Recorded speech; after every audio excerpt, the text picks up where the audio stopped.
Hi hello తల్లికి వందనం. తల్లులందరికీ వందనం అని చెప్పి చంద్రబాబు నాయుడు గారు ఎలక్షన్ ప్రామిస్లో చేయటం ద్వారా 164 సీట్లు సంపాదించుకున్నారు. తల్లికి వందనం ద్వారానే ప్రతి అమ్మాయికి 15,000 రూపాయలు, స్కూల్కి వెళ్ళే ప్రతి పిల్లోడికి, అబ్బాయినా అమ్మాయినా, ప్రతి పిల్లోడికి 15,000 రూపాయలు. జగన్మోహన్ రెడ్డి గారు ఆల్రెడీ 15,000 ఇస్తుంటే నేను ప్రతి పిల్లోడికి 15,000 ఇస్తా అన్నాడు చంద్రబాబు నాయుడు గారు. సూపర్ 6 ఒక పెట్టారు. సూపర్ 6లో ఇది ఒక పాయింట్గా పెట్టారు, తల్లికి వందనం. ఆ వందనమేమో కానీ బొంద పెట్టారు. అది తల్లికి బంధనం అయింది. బొంద పెట్టినట్టే, ప్రామిస్కి బొంద పెట్టినాడు. తల్లులకు కాదులేండి, తల్లుల్ని మనం అంత మాట అనకూడదు. అమాయకులు వాళ్ళు ఏం చేస్తారు, తల్లులు ఏం చేస్తారు, మా పిల్లలకి డబ్బులు వస్తాయని చెప్పేసి ఓట్లు వేశారు. తల్లులు ఏం చేస్తారు, పిల్లల గురించి ఆలోచిస్తారు కదా. తల్లి ఎప్పుడు కూడా పిల్లల గురించి ఆలోచించింది. ₹1 వచ్చిద్ది, మా పిల్లోడికి ఫీజు కట్టుకోవచ్చు అనేటువంటి అమాయకత్వంలోకి వెళ్ళిపోయిన తల్లులు మొత్తం ఏం చేశారు, గుద్దారు. ఆ ప్రామిస్కి బొంద పెట్టాడు చంద్రబాబు నాయుడు గారు. జీవో వచ్చింది. ఆ జీవో చూస్తే ప్రతి తల్లికి 15,000, ప్రతి పిల్లకి 15,000 బదులు ప్రతి తల్లికి 15,000 అని చెప్పి జీవో వచ్చింది. పిల్లలు ఎడిపోయారు చూడండి. This is one electoral cheating అంటారు. ఎలక్టోరల్ చీటింగ్ ఇది ఓటర్స్ని మోసం చేయటం అంటారు దాన్ని.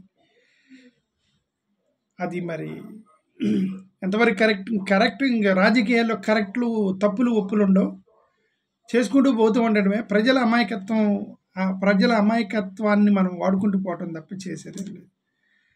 ఇంకొక జీవో చూసా, పిచ్చి చెట్లు. అంటే ఇప్పుడు అమరావతిలో పిచ్చి చెట్లు ఉన్నాయి కదా, చెట్లు మొలిసే కదా అన్నీ. ఇప్పుడు అమరావతి క్యాపిటల్ కట్టాలని పిచ్చి చెట్లు కొట్టేయడానికి కాంట్రాక్ట్ కోసం ఒక జీవో ఇచ్చారు. 36 కోట్లు, 36 ప్లస్ 36.5 crores ఏమో, 36 కోట్లు కాంట్రాక్ట్ ఇచ్చారు. దేనికి? పిచ్చి చెట్లు నరకడానికి. 36 కోట్లు అండి. జస్ట్ పిచ్చి ఫారెస్ట్ క్లియరెన్స్ అని ఉంది దాని మీద. 36 crores contract for forest clearance అని ఉంది. అది ఇప్పుడు అమరావతిలో పిచ్చి చెట్లకే 36 కోట్లు ఖర్చు పెట్టేవాళ్ళు మీరు చదువుకునే పిల్లలకి డబ్బులు ఇవ్వలేరా? అదే అర్థం. మీ ప్రయారిటీ ఎక్కడ ఉంది? తెలుగుదేశం వాళ్ళ ప్రయారిటీ పిచ్చి చెట్ల మీద ఉందా, చదువుకునే పిల్లల మీద ఉందా అంటే ఇక్కడే తెలిసిపోయింది. మీకు పిల్లలకి డబ్బులు లేనప్పుడు, బడ్జెట్ లేనప్పుడు పిచ్చి చెట్లు నరకడం ఆపండి. Please stop clearance of forest. Capital మన తర్వాత కట్టుకోవచ్చు.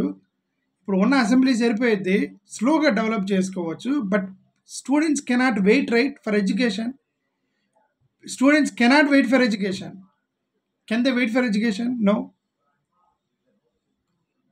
పిచ్చి చెట్లుకి 36 కోట్లు పెట్టి తల్లికి వందనం అనే స్కీమ్ని బొందబెట్టి చంద్రబాబు నాయుడు గారు ఇవన్నీ చేయగలిగినటువంటి కెపాసిటీ తెలుగుదేశం ప్రభుత్వానికి ఏముంది?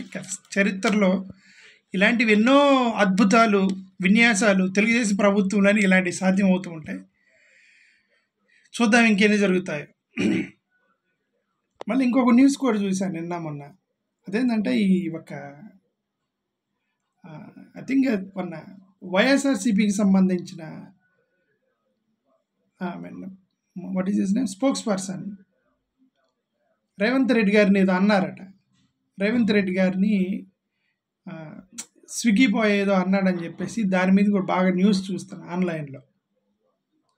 సరే, దాన్ని నేను సమర్థించట్లేదు.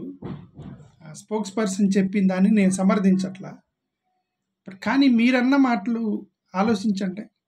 జగన్ గారిని ఒక సాక్షాత్ ముఖ్యమంత్రిని సైకో అన్నారా లేదా?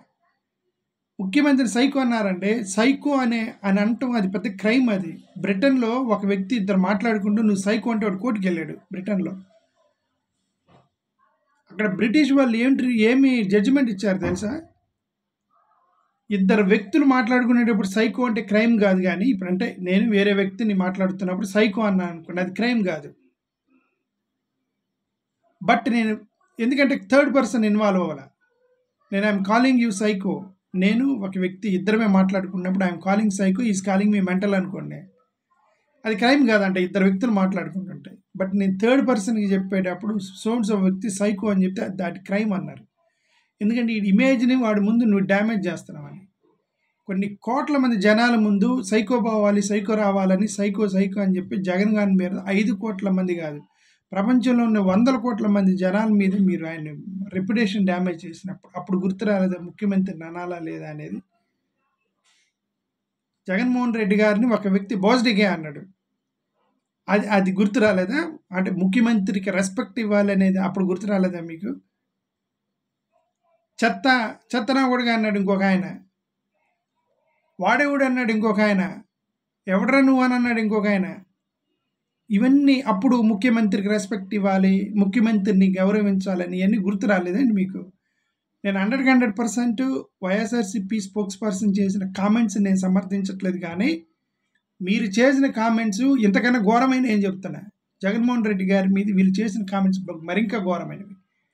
కాబట్టి నీతులు చెప్పే అంత పతివ్రతలు పతితులు ఎవరు లేరు ఇక్కడ. ఆంధ్రప్రదేశ్లో పతివ్రతలు ఎవరు లేరు, పతితులు లేరు. ఓకే, నీతులు చెప్పడానికి. కాబట్టి నీతులు చెప్పకండి. ఎందుకంటే జగన్మోహన్ రెడ్డి గారిని మీరు కూడా అన్నారు, భయంకరమైన మాటలు అన్నారు జగన్మోహన్ రెడ్డి గారిని. ఎవరు చేసినా తప్పే, ఇది తప్పే అయినప్పుడు మీరు భయంకర తప్పు చేశారని చెప్తున్నాను. Thank you.